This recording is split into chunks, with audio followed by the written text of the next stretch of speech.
Hello. My name is April Malone with Yes, I Work From Home, and this is the podcast. Thanks for coming back again. So today I'm going to be talking about a really important topic that has been touched on multiple times throughout the last, several, actually over the course of the entire podcast. I think it's come back as a recurring theme of always having a backup plan. But before I dive into that, I just want to make sure to invite you that if you are interested in being a guest on this show, you can go to www.yesiworkfromhome.com/podcast/guest. And that will bring you to a form you can fill out if you want to share a few details about your journey of working from home, why it's working for you, maybe some of the challenges and frustrations you've experienced, how you've been able to overcome some of those, and whether or not there's anything that you would like to share that would be beneficial for other people. So please, I would love to interview you. I do every once in a while do these solo episodes, and ironically, I've done 2 in a row. But that's good. There's a lot to be said, and I'm going to dive right on in. So we're talking about backup plans today, and I'm going to probably go through a little bit of my own backup plan for a lot of the things I have in my office, my home. But I'm also going to retouch on a few things that people have said in the past in some of these previous episodes. So when I think of a backup plan, I think of it as a protection, a safety net. A lot of people think of having their rainy day fund as like their plan. Like if something fell through, they have like their 3 months or their 6 months income saved up that they could live off of. But a lot of us don't have that luxury to have that much money in a savings account somewhere. And I want to talk about some of the things that those of us who work from home can do to protect the job that we have. It just depends. I know that there are many different people I'm talking to right now. We have the entrepreneurs and the employees and the managers and the people who are working from home full time, who are working for themselves or for someone else. I understand that every company or every entrepreneur is going to have a different set of needs for their business. And I want you to just think about what you need to do the work that you do. What piece of equipment or what person or connection do you have that is so central to what you do every day?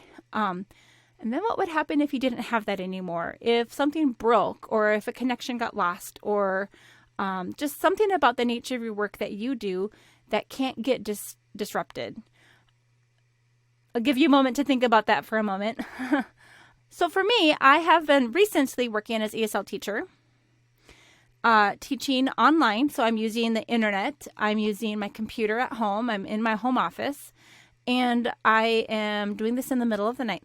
Something that has come up is that I found out that my internet provider likes to do their updates or make changes in the middle of the night. Around 2 a.m. seems to be their favorite time, and that was a time that I was often already teaching. There'd be sometimes an outage between 2 and 3 a.m. or 2 and 4 a.m. And so I've had to learn how to deal with that. But to be a little bit more broad, I guess when I'm thinking about backup plans, I'm thinking about the things that we do to prevent something bad from happening. So I'm thinking about an emergency kit. When I'm going to go out on the road, I have in the back of my van, I have jumper cables, and I don't think that I have like a battery starter. I might. I just bought an emergency kit recently that's a little bit more robust than the one that we had before. So what else? There's actually a first aid kit in my car. We actually have like 2 or maybe even 3 first aid kits in the car, just depending on where I'm looking. We sometimes go on a bike ride, and we'll put all the kids' bikes in the back of the van, load them up, and we just have to make sure we have Band-Aids and antibiotic ointment and all these different things, because it's inevitable that one of our kids was going to scrape their knee. And I was just kind of thinking about what kind of backup plans we have in our life that we do without questioning.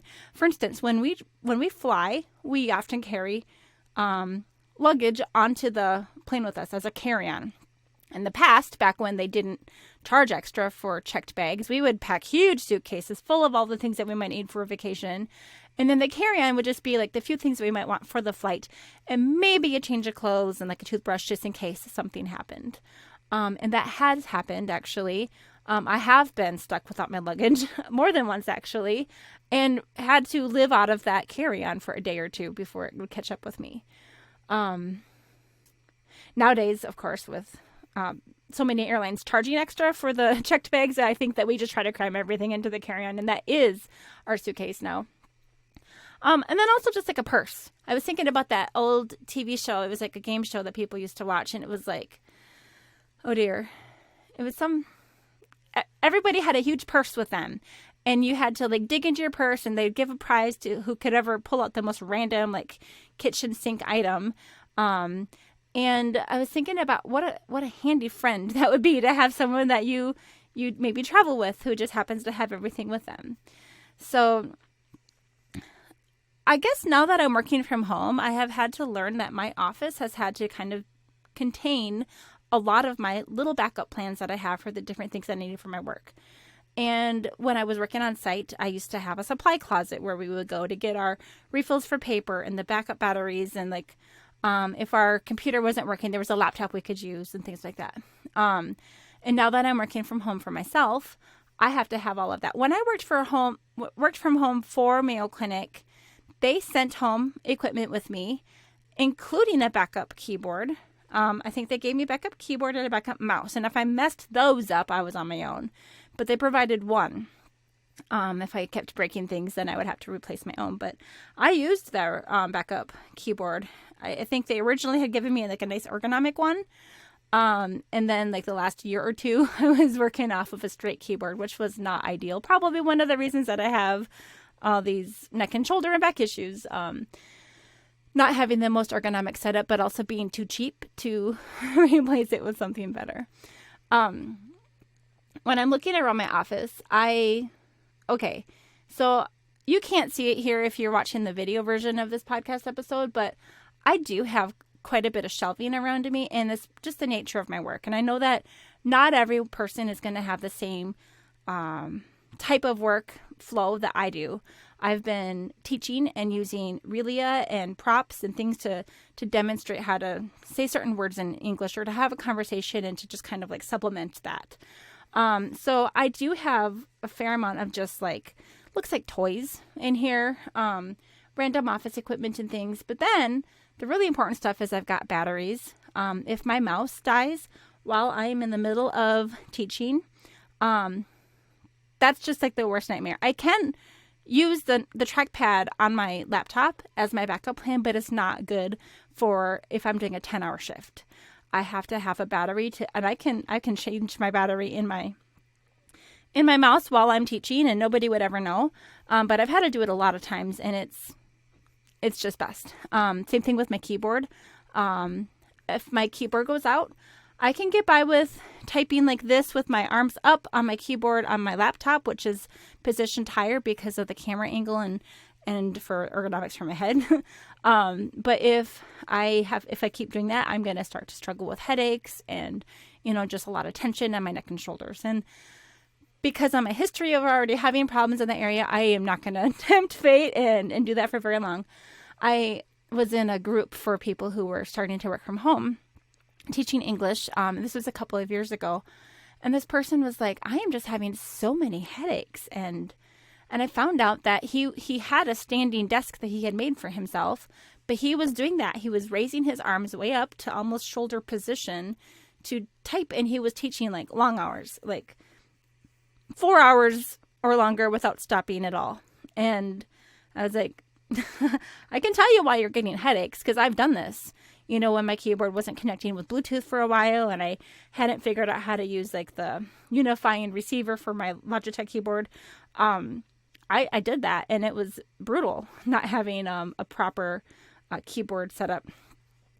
So I'm going to just go ahead and kind of like go through some of the office equipment that I have and then what I use for the backup plan. And I know that I've touched on little bits of this here and there, but I want to just put it all into one episode because I feel like it's important for people to think through some of the things that you might want to have a backup plan for. And I just want to say, I understand that some people, all they need is their laptop.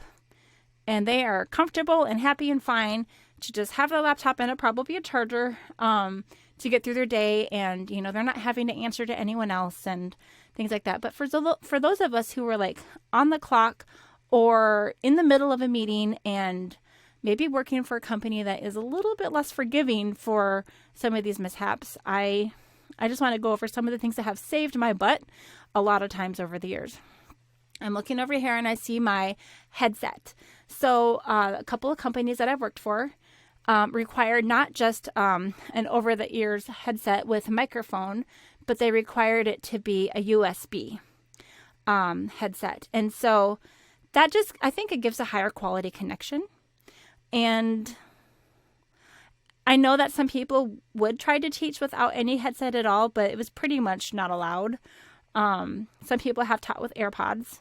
And I'm using AirPods right now actually for this, but the sound quality coming from the microphone in the AirPod is not the highest quality. And I've noticed that just testing things out here and there. So I would say the AirPods are definitely a good backup, but I wouldn't necessarily recommend that as your sole first choice for a headset if you can. But I also have had, I've always had a pair of wired earbuds as well.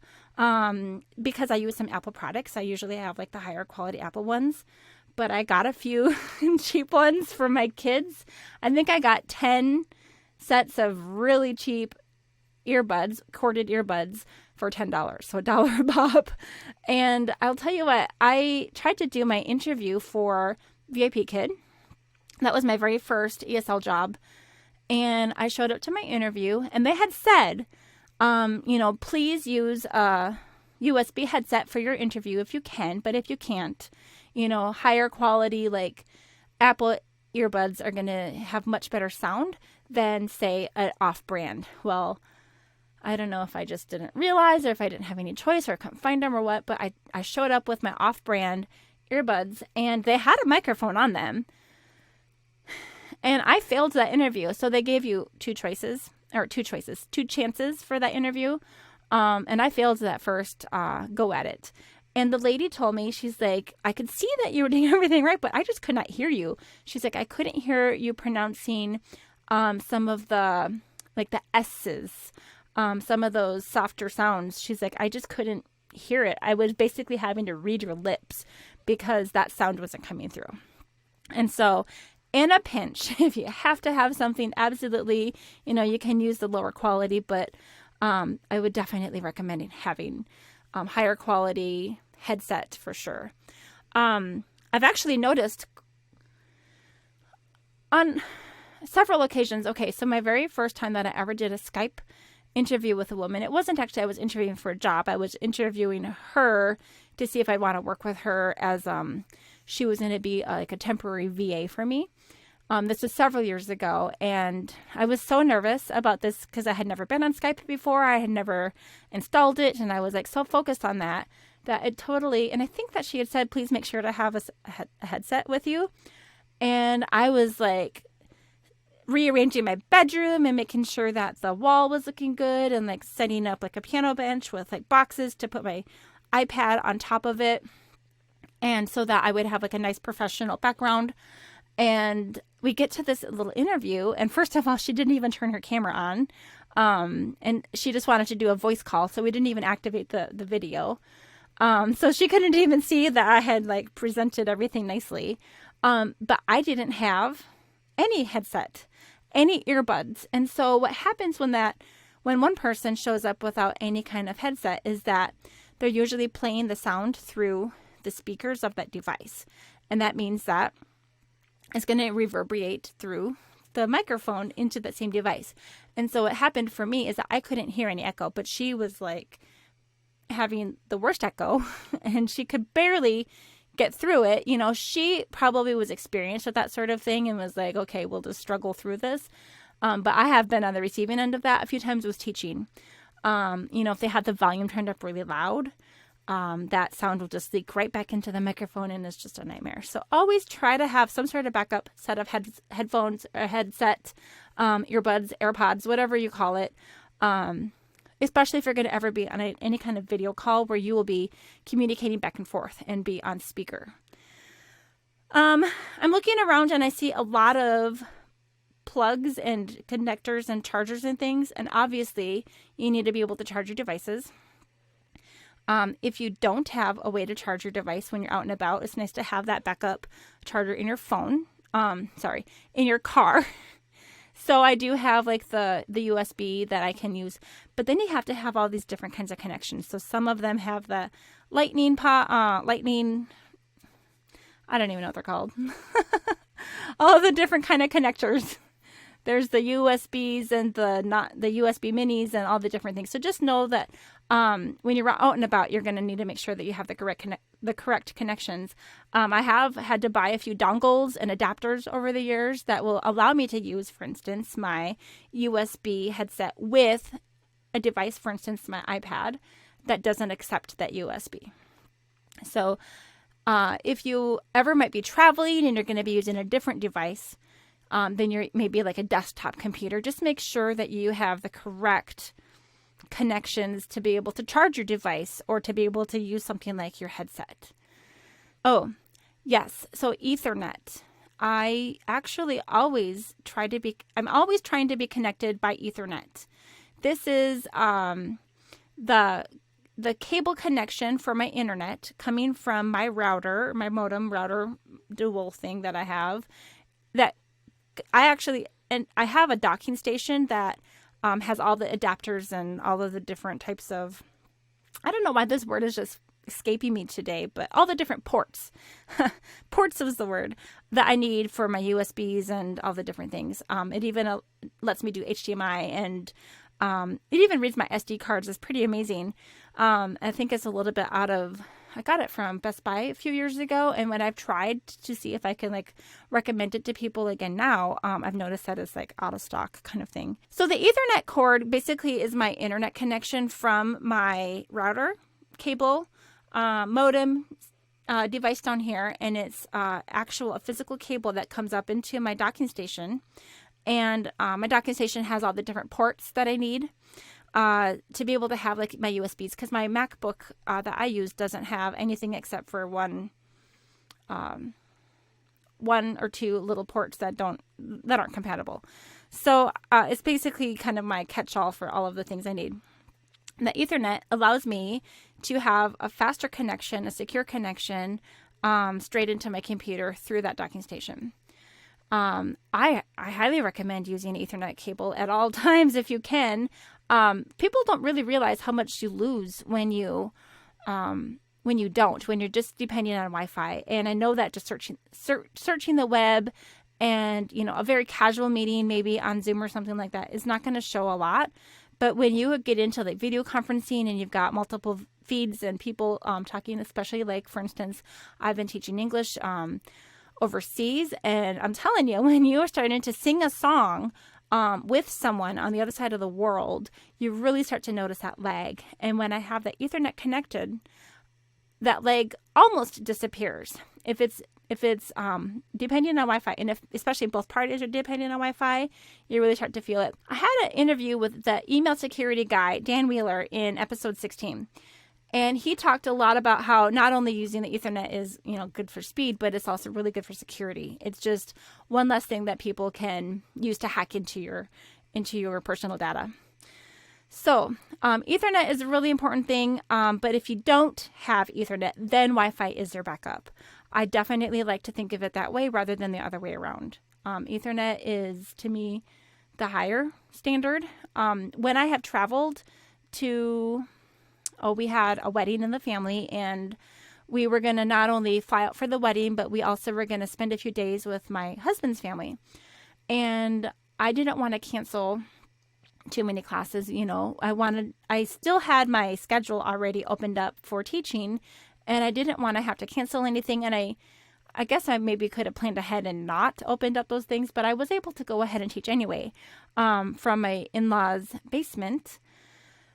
But I think I traveled with an Ethernet cord. I think in my carry-on, I packed one because I knew that they had a router downstairs and that they had Wi-Fi for the whole family and everything. But I didn't know if they'd have one, and it wasn't, I guess, convenient, or I didn't think, in the last minute, I was like, I'll just throw one in. And I have a few different lengths.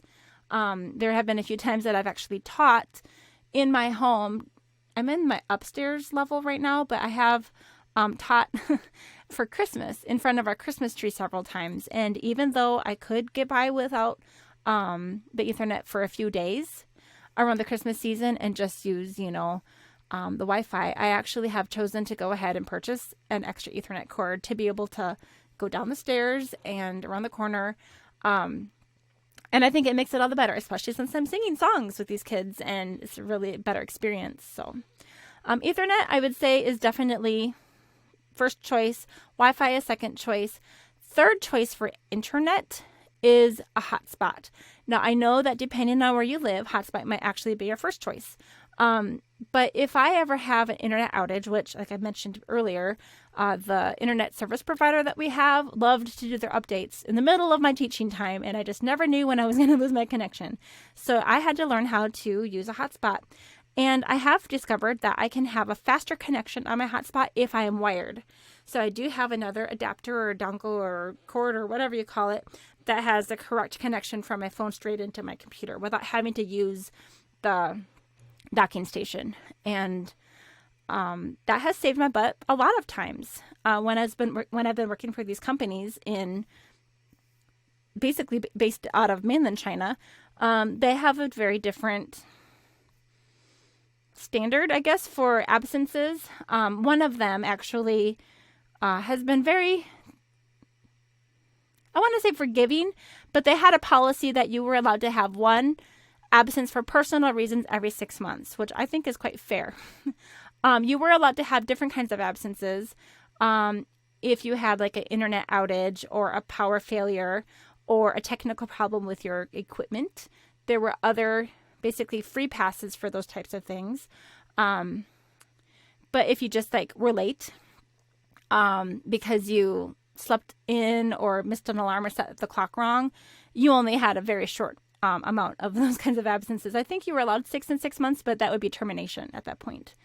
And so when you are teaching at 2 o'clock in the morning, you want to make sure that you avoid that as much as possible. I should probably talk about alarm clocks as a backup, actually. While I'm at it, someone wise once said, and she was, is Shannon Mabry, I think, from VIP Kids. She talked about this in a workshop one time, and she said, if you have 7 alarm clocks set on your phone, you really only have one, because your alarm clock on your phone, they're all going to go away if your phone dies. If something happens to your phone, if it croaks or the battery dies, you would lose all 7 alarms. And so definitely it's a good idea if you ever do have the kind of job that's very dependent on you being on time to have an alarm clock set on another device, an analog clock, or, your husband's phone, or an extra iPad, which I have done all of the above because, again, I have worked these third shift hours for the last 12 years, more or less. And so I would be having alarms going off on different parts of the room. Having to stand up and get up and walk away from my bed to turn off an alarm is a much more effective way of waking up at 2 a.m. than just hitting the snooze button a few times. So getting back to it, the internet thing is actually pretty cool. Also, it leads me to the battery backup that you can have for some of your devices. So a lot of us have maybe like a little portable charger for our phone for, extra battery. But I don't know if everybody knows this. I talked about it with Joe Milne.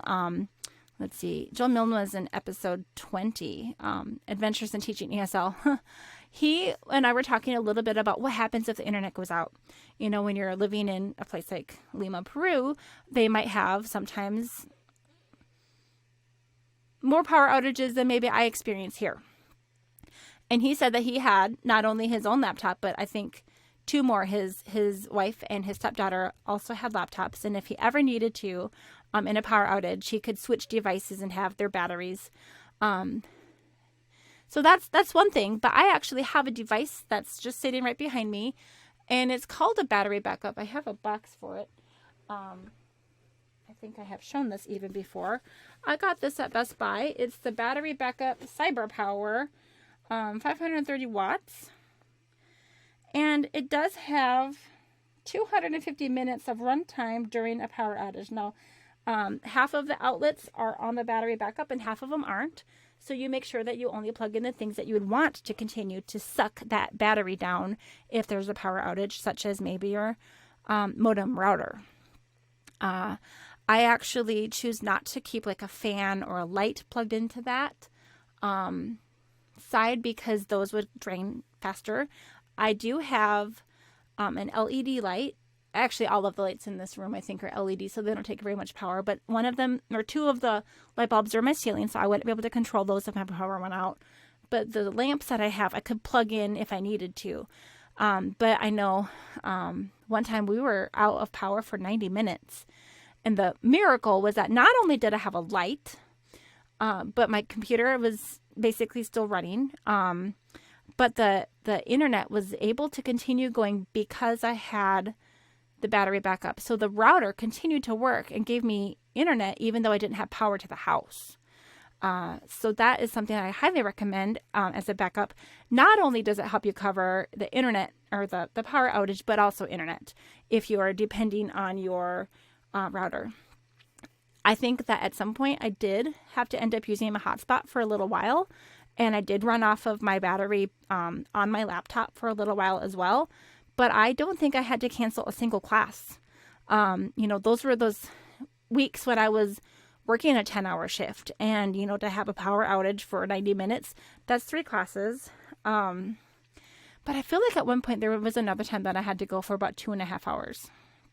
So it can get you through in a pinch for sure. But I would definitely make sure that you only keep in your lowest powered devices plugged in. And then also... just try to really conserve. So I would turn off the light when I wasn't teaching if it was between the 5 minutes class and I turned it back on. So, all right, moving on. I think I've already talked about the mouse, the keyboard. Oh, desk. So once upon a time, I think it was the same summer when my husband had a family wedding. I also had a family wedding 2 weeks before that, 3 weeks before that. I had a brother get married, and sure enough, again, we all got in the car and we drove 30 hours to Minnesota, and we stayed in a B&B. It was an Airbnb, and the guy. Okay, so I grew up in Minnesota. I should have known better, but he was getting married over the weekend of. It was like the end of May, early June, so we would be there at the end of June. Now I have been to Minnesota on May Day, like the beginning of May, and had a snowstorm, like 2 feet of snow. And we were going to be there at the end of May. And the guy told me that the house that we were renting did not have air conditioning, but we wouldn't need that until like July. So don't worry about it. Well, we got there and it was like probably record-breaking heat wave that weekend, and humidity. So it was like 95 with 95% humidity. And it was pretty terrible. I was going to be teaching, I think, all of the days that I was there. And thankfully, they did have a few fans in the house. But what I had to figure out what to do was what to do for a table. Normally, I'm sitting at my ergonomic desk that has like adjustable keyboard tray and, my ergonomic chair. But in a pinch, I wanted to continue teaching, but this is what you have to do. You just have to eyeball the situation and be like, where am I going to work for this a few days. And so I walked into the Airbnb. It was a 4-bedroom house. It was an older home. And they had like this little antique vanity with a little chair, and it had a little drawer. And I figured out that I could sit on, I don't know what I said. I think I maybe sat on the chair. And it had the vanity, and I took the little drawer, which I guess was empty because I turned it inside. I put it upside down and I put it back. And that was my keyboard tray. And then I was able to have the computer up on the vanity, maybe like on a little box, so it'd be a better angle.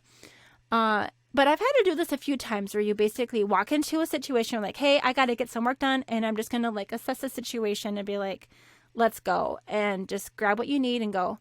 There was a time that I drove to Las Vegas for a conference, and I actually was the driver for several people. We all went up, and my car broke down on the way back. We were just trying to leave Vegas a few days later, and it overheated.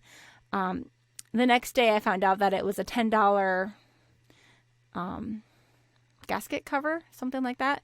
It was a cheap fix. They tried they try to charge me like $700 to fix things, and I was able to advocate for myself. But in the meantime, my friends rented a car. They went home. I needed to stay and get my van fixed. And I already had classes booked for the following morning. I had planned on being home. And so I walked into a hotel room, and I'm immediately just assessing. There was a desk, but I didn't want to teach at the desk with the bed in the background. So I was able to figure out that there was like this little stool thing I was able to sit on. I think I put the computer on the bed, actually. Because I was concerned about my backdrop, like what did things look like behind me. And sometimes you have to make like a makeshift desk. This was just for a few hours. It wasn't going to be like days or anything like that. So I sacrificed ergonomics maybe a little bit in the meantime, but lighting is a big deal. I'm looking around like, okay, am I going to have enough lights? Well, this room was like decked out in lights. It was pretty amazing, actually. Because that's one thing that I would often travel with if I was going to work on the road, like with the Airbnb. I actually brought a lamp with me. I think it was still in the box. And I don't think I ever needed to assemble it, but I was ready to if I needed to, because we had a van. It was okay. I actually taught from my brother's bedroom. He was the one that was getting married, and he let us stay in their home while they were gone on their honeymoon. And again, I'm just like assessing the situation, looking around, and you can do it. So back up for a desk. I would just say that if you are going to do any kind of like makeshift thing, that's not like your permanent setup, which obviously you do want to have something that is going to be ergonomic. But I know a year ago, so many people got sent home. They're just having to work from home. Obviously, everybody has struggled through that, and we're kind of coming out, and some people are already going back on site now. But a lot of people worked on their kitchen table. And I heard so many times, especially as I was doing like my market research, so many times people said, oh, after about 3 months, my shoulders started to really hurt. And I found out that so many people were just putting their laptop straight on their kitchen table, sitting in their, kitchen chair and working like that for months without ever making like an adjustment. So there are some risers and things that you might want for your laptop to bring it to a more ergonomic position. There's definitely things you can put under your feet. If you ever do need to just sit at the kitchen table and that's what you're doing, keep note of like how you're sitting. Are you in a weird position? Would you be more comfortable if your feet were flat on like a Tupperware box rather than, like I have to? I'm kind of on my tiptoes because I'm 5'3", not very tall. So just be mindful if you ever do need to, if you're in the middle of a move or you're adjusting from a home office into a different part of your house, just be mindful of trying to be as ergonomic as possible. And you can do that with makeshift stuff. That's fine. So one thing that actually happened to me this week, I'm going to change gears and talk a little bit about clothing and my glasses, actually. I was waking up I think I had a 3:30 a.m. class earlier this week. And later on, my family came down. I was sitting on the couch, and they're like, where did you get those glasses? Did you get new glasses? And I was like, oh, no, these are like from like 10 years ago. I don't even remember when I used to wear these, but they're my emergency backup glasses that I keep in my office just in case I can't find my glasses when it's time to teach. Because I have tried to teach once or twice without my glasses on, and it wasn't okay. I have a bad enough prescription. I have bad enough vision that I probably shouldn't ever try to teach without it. So the very first student that I saw, I have known her for 3 years. And I knew that I just looked really different to her because these are very different glasses. And I was like, sorry, I'm wearing my old glasses, but it's me. But actually, when I got my new glasses, the ones that I wear now, they're got them at Costco literally like the week before the pandemic really took hold here in the States. And I wanted to get 2 pair, and I made this funny decision. I know some people like wear glasses for fashion and they will have 5 different colors and really, I don't know, just different things. I actually wanted consistency, and I have never done this before, but I bought 2 pairs of glasses exactly the same. The only difference is that one of them has the blue blocker tint or film, I don't know what you call it, and the other one is just plain. And I knew that I would be on camera a lot, so I didn't want to have I'm sure that I probably have accidentally recorded with my blue blocker glasses on. I'm not even sure which ones I'm wearing right now, but, they do give quite a blue hue if I'm on film, or having my picture taken, and I prefer to just wear my regular ones. I wish I would have gotten contacts, honestly, before, the pandemic took hold here, but I didn't. We were going to put that off to another day, and I just didn't do it. And I've been in glasses ever since. Because I am on camera all the time, and because I'm waking up in the middle of the night to teach, it's actually been really important for me to have some clothing in my office, because there have been a few times that I've sat down and been like logging in and getting my computer restarted. I always do this thing where I clear my cache every time, and I, restart my computer, and I'm logging in, and I'm doing all this, like this little sequence that has saved my butt. Again, that's what we're talking about, right? Having that little routine has helped my internet be a little bit more stable, especially when I was having some struggles with the router. Well, there have been a few times that I have shown up, and realized that I was wearing like a tank top, and most of my clothes are quite modest, but especially with the clientele that I was working with, bare shoulders might not be appropriate, especially with, teaching kids. And so I've always had this like little shrug that I could just kind of like put on over my shoulders. I could kind of tilt up my camera so that my camera angle was just kind of like chin up, and I just kind of pull this shrug on over my shoulders and lower my camera again. But I have not just that for that situation, but I actually have started keeping a whole stack, like almost like a whole drawer's worth of clothes in my office, because I just keep all of my work shirts in here. I have the red polo shirts for the one company, and I have just a whole bunch of t-shirts that I've won from different events with VIP Kids. Like they just give away t-shirts, or you can win them or earn them or something, and I just have like 6. I don't know. And I think I have even kept like pajama pants in here before. I have a funny story, and I am a little bit embarrassed to say it, but I have one memory of one time that I actually, for some reason, got caught. Not caught. That's the wrong word. There was one time that I needed to teach a class, and I don't know why I wasn't 100% dressed, but I didn't have time to put my pants on and be to that class on time. So I feel like maybe I had overslept, or I had like a coffee spill or something. I was in the middle, or I just lost track of time. And I just remember thinking, I will make sure to put pants on before my next class, but here I am, and he'll never know because I'm going to be seated the whole time. Well, thank God nothing happened, and I never would recommend working without pants. If you're going to be on camera with children, big no-no. I have heard some terrible stories of people having a mishap where they've had to accidentally stand up, and you don't want to be that person. There's funnier examples, of course. There was a news guy who you could see he was wearing he called it his workout pants, but they looked like boxer briefs, and you could see them. He didn't know that the camera angle was revealing that much. The funny thing about the day that I ended up teaching that one class without being fully dressed is the very first thing I had to do with that child is sing a song, and it was about all the clothes that you wear. I was teaching a unit about the clothes, and the second verse was, if pants are what you wear, then point your finger there. And I was like pointing at him and the camera because I knew he was wearing pants. And of course, like I immediately, finished getting dressed. So, hey, I know some people are like, oh, I never wear clothes when I'm working from home. Well, if you're working with children on camera, I would change your ways. It's my good recommendation there. So in my last episode, I actually talked about babysitting, or hiring something like a part-time nanny or a mother's helper. And a little bit of what I talked about, and you could go back and listen to it. It would have been episode 28. I talked about what happens if that babysitter falls through.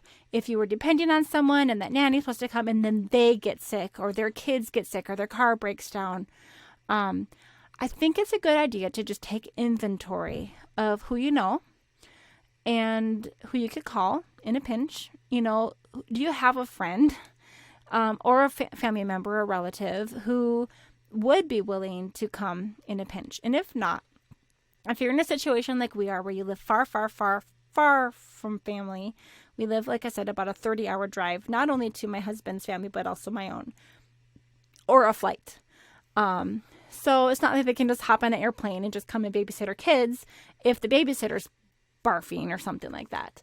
So there are a few things that we've done. When we hired people, we always interviewed several, and we'd say, hey, we're hiring for a few positions. We're looking to hire our main nanny and also a backup. Would you be interested in either position? And I always kept every name. And I'd even usually follow up with most of those people about a week or two later to find out, because things would have come up. But what really helped me have a little bit more security were actually two things. Depends on what kind of employer you have. If you are an employee, your work might offer the benefit of having emergency backup daycare. When I worked for Mayo Clinic on site, I don't know if I would have qualified for this. I didn't have kids when I was living there, but the doctors and nurses who needed to be there, they had surgeries scheduled and they needed to be there. If their kids were sick, they had sick care for children. So nobody wants to babysit a sick kid, but they actually had an entire basically ward for sick kids of doctors and nurses to be cared for during the day. It wasn't fun, but it could get them through, and they had good care. When I started to struggle with having some reliable people at some point here in Arizona, my husband was like, oh, well, did you know that my employer has backup babysitting? We never needed to use it, but I feel like we were allowed so many hours either per month or per 6 months or something like that. We never had to use it, so I don't really know for sure, but I feel like there were 7 hours that we would have been able to use for free. And then after those 7 hours, then we would have had to pay an hourly rate. And just knowing that existed really gave me some peace, that if I needed to work and I couldn't find a babysitter, that if we needed to, we could drive the kids to this daycare provider. We didn't know them. We hadn't interviewed them, but at least we knew that it was available if all else failed. I can't remember if they did sick care or not, but I think that there was another option that if you needed sick care, the employer also had an option that you could have an in-home provider come through a local nanny service, but the rate was higher. Like you needed to pay more out of pocket, but it was available. And just knowing that something was available was better than nothing. Feeling very stuck. There's sometimes you have used up all of your PTO. I was interviewing Michelle in the episode 27, and she was talking about the ice storm. And she said, we didn't get paid when we weren't working. And some of us had already used up all of our PTO for something else. And I'm like, yeah, I understand, because we've been there. When we went through a big move across the country, I used up just about everything. My mom was sick. You have to use up so much PTO before you're allowed to use FMLA. So a backup babysitter, another option if you live in a bigger city.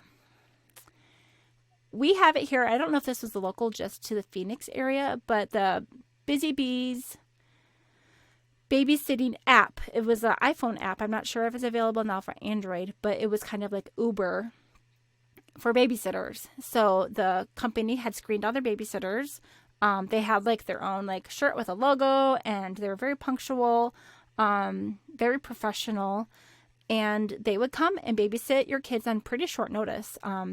I think they liked to have 24 hours notice, but I was able to secure something a couple of times on shorter notice. I think I had mentioned in my last episode when I was supposed to be there for a Valentine's Day party and something happened and I didn't have anybody, and then I did. And I was so grateful they saved the day. Yeah. All right. So we've talked about some of the technical things that we have in our office. I feel like a lot of this is a no-brainer. But if you haven't thought through it all, I would like you to think about what you do every day, what you need, and do you have a backup if that thing were to fail you? What else is there? Just in the same way, a computer, obviously. So if your computer pukes on you and you don't have a way to do your regular work on the device that you have, do you have things, Is your work the type that's saved into the cloud or not? Could you use a different device? One of the companies that I work for, teaching with VIP Kid, they have compatibility with an iPad. I don't think that their app will work on an Android tablet, but I have, on a very rare occasion, had my computer just not turn on. There have just been I have all of the things turned off so that it won't do an auto update and surprise me. But I do have it set so that I would always be reminded and do it intentionally. But there have been probably, I would say 5 or 10 times in the last 3 years that I've been like scrambling. If I keep the iPad in my office with me, it's all a matter of just basically logging in and turning it on. I don't always have the update, so I've had to update it a few times. It's been a while it's been a long time actually since I've used it. The tricky thing again is the headphones, because I'm used to using the USB and my kids are used to seeing me with the USB headphones. I think that there's been at least one time that I actually had my headset on, but it wasn't even plugged in. I just wanted to look like I had it in while I was scrambling to like find my earbuds, because my iPad is old enough that it still uses a regular headphone jack. And it's not compatible with any of the things that I use for my Mac, my MacBook. So that has covered my butt again. A lot of times I keep saying cover my butt. Sorry. But my other company that I have taught for, I can't use the iPad. And the only reason that has worked out for me, that I don't actually have a backup computer right now. I am in the market probably for buying a desktop. And then my laptop will become my backup. But the reason that I've been able to get by with my second company without having the backup computer, because I couldn't even use my kids' Chromebooks. My husband's computer would be off limits because it's his company computer, and I'm not going to work for another country using my husband's work computer. Totally not okay. So never have tried that. But like I said, one of my companies that I work for, the one that I don't have the backup computer for, does have a few more allowances as far as a free pass if you have technical issues, including with hardware. When I was interviewing the people that I know who have been teaching ESL, specifically Elton Curtis, he was just transitioning. This would have been in episode 25, I think. He was transitioning from one ESL company into a tutoring company. And one thing that we say a lot in that ESL world is always have a backup plan. Don't put all your eggs in one basket with one company, because things can change quickly. And we've seen that happen. There a few years ago, something went down with with my other company, with VIP Kid. This little girl was pretending to have internet problems and was pretending to freeze. And her little sister was running around in the background, and I could see and hear her singing and dancing. But the girl who was taking the lesson was pretending to have technical issues. It was pretty interesting. And then she gave me a 1 Apple rating, which is like a 1 star. And it was not justified, but I had to fight it. And in the meanwhile, I was nervous that I might lose my job because of this little girl and her fake IT problems. It was very frustrating, but I got nervous that I might lose my job because of this, and there wouldn't be anything I could do about it. Thank God that didn't happen. But I was just so thankful to know that I already had this other company ready.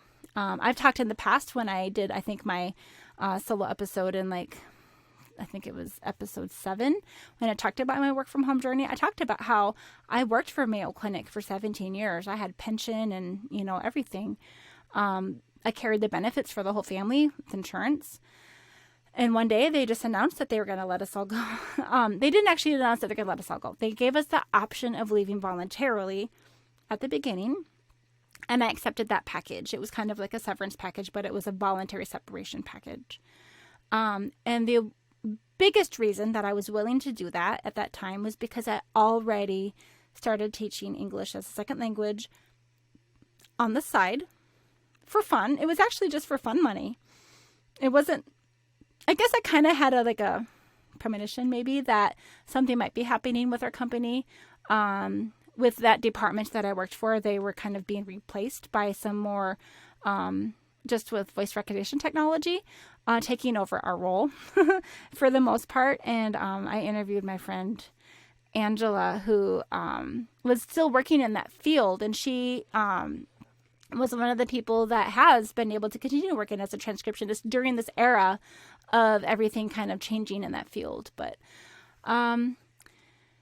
having that backup plan of knowing that I could eventually switch some of my income into this new thing was really comforting for me. And I know that not everyone has the bandwidth to have multiple, streams of income, but in this day and age, I highly recommend it. I interviewed Charles Doble. He was working in the call center in New Zealand, but he's also worked as like a fire performer and a juggler and a balloon artist and decor artist, balloon decor artist. And he has gone back and forth a few times between working as his main job in the call centers, and then also working as a performer, and always knowing that if he ever was in an uncomfortable position with his work, like a desk job, that he had, the freedom to leave because he could always make up for it with his other stuff. So I guess during this very, uncertain time that we're in, we're coming into year 2 now of our, COVID-19 pandemic. A lot of people have lost jobs. And I guess some people are starting to get back now. Maybe things are looking up for a lot, but it's not a bad idea to keep your resume updated, frankly. Even if you feel like you have job security, every couple of years at least, just go ahead and write down some of the stories of the things that you have helped with, and like the big projects that you've worked with, and like the problems that you've solved, and how you've been a leader. Just kind of refresh your memory with some of those ideas, so that if you ever do need an interview, that you're not coming into it without thinking about it for the last 15 years or something like that. It's a big deal to go back into interviewing if you haven't done it in a long time, and some things have changed. So yeah, I would just say that that's just another thing to keep in your emergency kit, for work. As a backup plan, I wouldn't say, live in fear that you're going to lose your job at any minute. But if you don't have, that 3 to 6 months worth of income hanging out in some bank account somewhere, as many of us don't in this season, I would just recommend going ahead and making sure that you have all your bases covered, so that like you're not prone to have all of these disconnects and internet connection problems and power outages and things, that you are the person who came with the plan and that you can stand above the rest of your team. Or if you are an entrepreneur who is, coaching and teaching and all these different things, or maybe, relying on these consult calls, that you aren't the one who keeps dropping. I think that even just a simple internet upgrade can save a lot of dropped calls.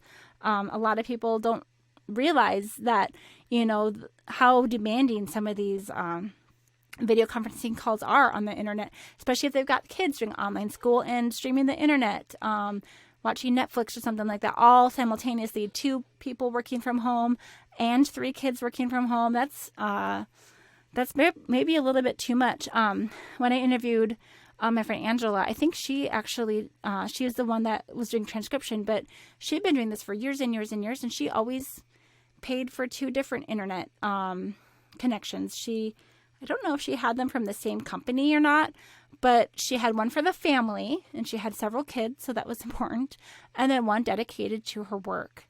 And the more I think about it, the more I think that's wise, especially if you do have multiple people in your household. If you're single, living alone, or just with one other person who works like on site and you're from home, it's probably not going to be a big deal, but something to keep in mind. Well, I think that I'm basically wrapping it up here. As far as the podcast goes, I actually got into a little bit of a pickle last week. There was, I had a couple people I wanted to interview, and just circumstances in life and, all of the things that are going on in the world right now, that didn't happen. And I did not have a backup podcast episode already recorded to plug into the place, I wish I had, but here we are. So, if I ever have a gap, I could always have one of these solo episodes pre-recorded that I'd be able to pop in so that, my schedule would never be disrupted. And I guess sometimes when life gets in the way, I let that go and I didn't have my buffer. I would love to have a several week buffer so that I can take a vacation and not feel like, oh, I'm going to mess up my schedule. So, well, thank you for listening. I hope that if you learned something from this episode, or if it just triggered a little bit of something in your mind that you could adjust so that you'll be ready for next time. If that helps you, I'd love to hear from you. You can contact me at april@yesiworkfromhome.com. You can also go to the website, yesiworkfromhome.com / I guess you could go to podcast, check it out. You could go ahead and find the contact and send me a message. All of those different things is good with me. All right.